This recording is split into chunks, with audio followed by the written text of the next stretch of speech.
రైట్గా details చూసినట్టయితే assembly వేదికగా CM Revanth Reddy చేసిన వ్యాఖ్యలపై బీఆర్ఎస్ ఎల్పీ ఉపనేత హరీష్ రావు బగ్మన్నారు. అత్యంత జుగుప్స అసభ్యకరమైన భాషలో రేవంత్ అబద్దాల వరద పారించాడని ఫైర్ అయ్యారు.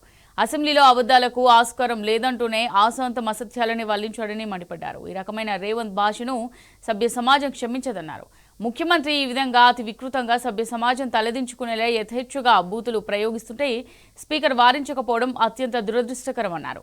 ప్రజాస్వామ్య దేవాలయమైన అసెంబ్లీలో బడప వంటి పరమ బూతు పదాన్ని ఉపయోగించినందుకు రేవంత్ రెడ్డి బేషరతుగా క్షమాపణ చెప్పాలని డిమాండ్ చేశారు.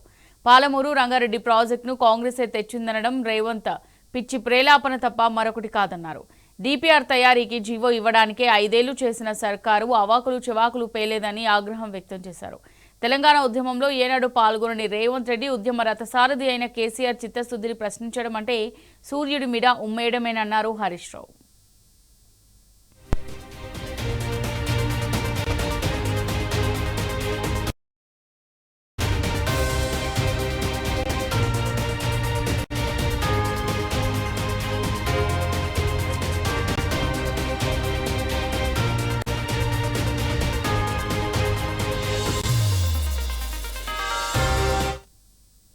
ఇరిగేషన్ విషయాల్లో సీఎం రేవంత్ కు బేసిక్ నాలెడ్జ్ కూడా లేదనే విషయం అసెంబ్లీ వేదికగా మరోసారి రుజువైందన్నారు హరీష్ రావు. వరద జలాలపై బీఆర్ఎస్ స్టాండ్ తీసుకోవాల్సి ఉండేనని సీఎం రేవంత్ రెడ్డి వ్యాఖ్యానించడం పరమ అజ్ఞానం, అవివేకమని ఫైర్ అయ్యారు. వరద జలాలపై స్టాండ్ తీసుకుని డిపిఆర్ ఇస్తే సిడబ్ల్యూసీ పరిశీలన కాదు కదా, కనీసం స్వీకరించనే ప్రాథమిక పరిజ్ఞానం కూడా సీఎంకు లేకపోవడం రాష్ట్ర దౌర్భాగ్యమని హరీష్ రావు మండిపడ్డారు. పాలమూరు రంగారెడ్డి ప్రాజెక్టుకు 45 టీఎంసీలకు తగ్గించిన మాట నిజమేనని అసెంబ్లీ సాక్షిగా ముఖ్యమంత్రి, ఇరిగేషన్ మంత్రి చెప్పక తప్పలేదని ఆయన ఎద్దేవా చేశారు.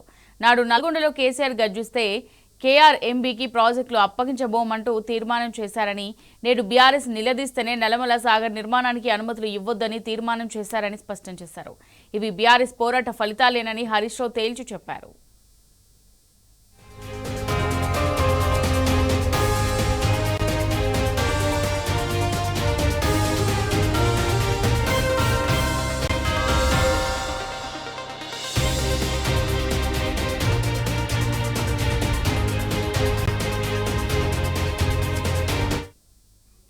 అపెక్స్ కౌన్సిల్ మీటింగ్ ఎజెండాలోని అంశాలను సగం చదువుతూ వ్యాఖ్యలను వక్రీకరిస్తూ సభను తప్పుదోవ పట్టించడం సీఎం రేవంత్ చవకబారు ఎత్తుగడ అని హరీష్ రావు మండిపడ్డారు.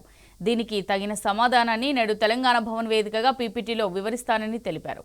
ముఖ్యమంత్రి రేవంత్ ఇరిగేషన్ మంత్రి ఉత్తమ్ చేసిన ఆరోపణలకు చెప్పిన అబద్దాలకు తగిన సమాధానాన్ని పూర్తి సాక్ష్యాధారాలతో వివరిస్తానని చెప్పారు. రేవంత్ పిట్టకథలను, ఉత్తమ్ కట్టుకథలను మీడియా సాక్షిగా తిప్పికొడతామన్నారు హరీష్ రావు.